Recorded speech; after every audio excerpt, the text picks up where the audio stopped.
Matt is a Utah native who has always been very active, playing football, basketball, lacrosse, and anything else he could get into. He graduated from high school in 2009 and served an LDS mission in France.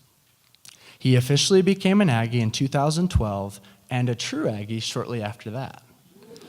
In March of 2015, Matt was in an accident that broke his neck, which left him paralyzed from the chest down.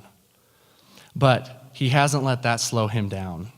He recently graduated from USU with a Bachelor of Science in Management Information Systems, just 6 months after his original expected graduation date. He has also earned his real estate license and currently works for Master Control as an enterprise support engineer. He married the love of his life, Sloan, 6 months ago. He has recently started driving again with an adapted truck he calls Optimus Prime. Matt continues to stay active by hand cycling, skiing, and playing wheelchair rugby. Let's give a warm welcome to Matthew Bowe. Growing up, as mentioned in my bio, I was always super active. I was your typical little kid, just running around doing, who knows what, and getting into all sorts of trouble. And I loved playing sports, especially.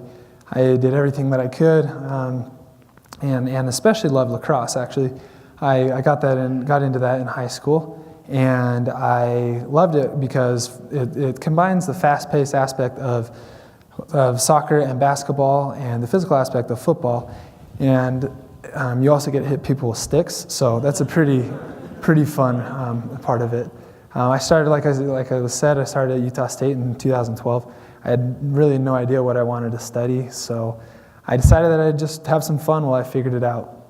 I love doing all the events here on campus. Week of Welcome's the greatest thing ever. Day on the Quad, POBEV, and the Howl, good times. And I especially love bingo night. Some of me and my friends went a little bit hard and rambunctious, so if you ever experienced that, I apologize. But we loved it here. I also loved playing intramurals, even though my teams always sucked. Still was a good time. My favorite activity here was playing basketball at the field house. I got pretty rough sometimes, but it was always a good time too. After a couple years and a few attempts at 7:30 a.m. classes, which never lasted more than 2 weeks, I figured out I wanted to study information systems, which was kind of random because I never thought I'd get into computers, but I love it. It's been a great fit for me. 2.5 years ago, me and my friends decided to head down to Huntington Beach, California to enjoy spring break there, get some sun, and have fun on the beach. We played a lot of spike ball and spent a lot of time in the water. On the last day, I was body surfing out there and jumped up to catch a wave like I'd done 100 times that week, and this one was different. I jumped and the wave crashed me like a body slam, head down into the ocean floor. I hit my head super hard and felt a pop in my neck, and I knew immediately that something was really wrong. I waited for a little bit until the wave settled and then tried to move, realized I couldn't move anything. I was face down in the water, unable to breathe, and unable to do anything about it. I opened my eyes in a panic, looked around, and realized there was no one there. No one coming to save me, no one coming to help me out. And I realized this was probably the last few minutes I'd have on this earth. I held my breath as long as I could, but eventually needed to breathe, and so I said a prayer. I said, God, if you want to save me, do it now. If not, I'll see you in a few seconds. And then my body forced me to breathe.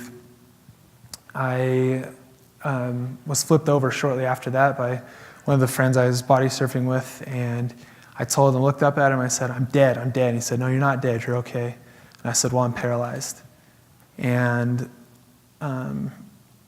we got me to the shore. The next few moments went really fast and were really crazy.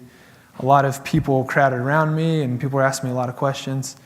And I was coherent enough to answer all the questions, which was kind of surprising to me. But anyway, I got in the ambulance, and I remember feeling really tired, and so I asked the paramedics if I could fall asleep. And they said, yeah, and that was the last thing I remembered for a week. The next week, due to the swallowing of the water, I had really bad pneumonia. My lungs were full of gunk. And the doctors spent the whole week trying to get me to breathe on my own and clearing out all the stuff in my lungs. And I was heavily medicated, so that's why I don't remember the whole week. But when I did finally come to, I had no idea what day it was, let alone what had happened. Come to find out, I was paralyzed from the chest down, and my hands and triceps don't work either. As you can imagine, the next several months were filled with lots of rehab, emotionally as well as physically. On a particularly hard day early on in the hospital, I was complaining to my brother Steve, and he, after listening to me for a while, gave me some advice. He said, "Matt, I want you to only take 10 minutes a day to feel sorry for yourself. The rest of it, I want you to work as hard as you can to beat this." I thought that was really great advice, and so I took that to heart. Anytime since then I felt bad or felt sorry for myself, I let it happen for 10 minutes, and then I worked as hard as I could to overcome it. The other thing I realized in the hospital was that I had two choices. I could be bitter, I could be upset, and I could blame God, I could blame my friends, I could blame the doctors, I could even blame the ocean that I was paralyzed. Or I could just smile and I could overcome. And I realized that nobody wanted to be around a bitter person, and so I decided that I was going to put a smile on. It was really hard to do that a lot of the time. I felt like I made a lot of good progress, and then one small thing could set me back. For example, I loved In-N-Out Burger. That was probably my favorite place to eat before. A good double-double and a root beer, nothing better. So after I was paralyzed, I had to relearn how to eat and drink again. And so in the hospital early on, they said, what's the first thing you're going to eat? I said, In-N-Out Burger, double, easy, and a root beer. And they said, all right, well, that's your goal. And so I made that my goal. I had to start off eating and drinking nothing but ice chips. And that was great at first, but then I got tired real quick. After that, I moved to like water and applesauce and mashed potatoes, and eventually to more solid food. One day, my CNA was helping me eat, and he kind of pushed me to eat this turkey sandwich. I didn't really feel ready, but I was like, well, no better time if I'm going to eat a double-double soon. So I pushed it and ended up actually choking on it. I tried to wash it down with some Gatorade and ended up aspirating, which means my lungs filled with the Gatorade, and I lost oxygen level. The doctors told me that I had to start over with ice chips. That was unbelievably frustrating. For the past month, I'd been working so hard. But I decided that I wasn't going to get mad at the doctors. I wasn't going to get mad at the CNA for pushing me to eat that. I was going to smile. I mean, I took more than my 10 minutes that day, but I smiled. And I'm happy to report that a month later, I ate a double-double and washed it down with some root beer. Ever since then, anytime I've had a trial, any kind of situation, I remember my tough times in the hospital, and I'm able to smile. If I need my 10 minutes, I take it, but then I overcome.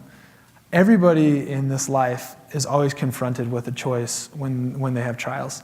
Either you can get bitter, you can blame your situation, you can blame people around you, and you can blame your whole happiness on that circumstance, that trial, or you can smile and you can overcome. And I can tell you now that smiling is the best way to do it. I never thought I'd be as happy as I am now, but thanks to these two choices and these realizations, I've been able to drive again, I've been able to get married, work at an awesome company, and do really anything I want. And I know that if you do smile and you overcome, you'll be happier than you can ever imagine. Thank you.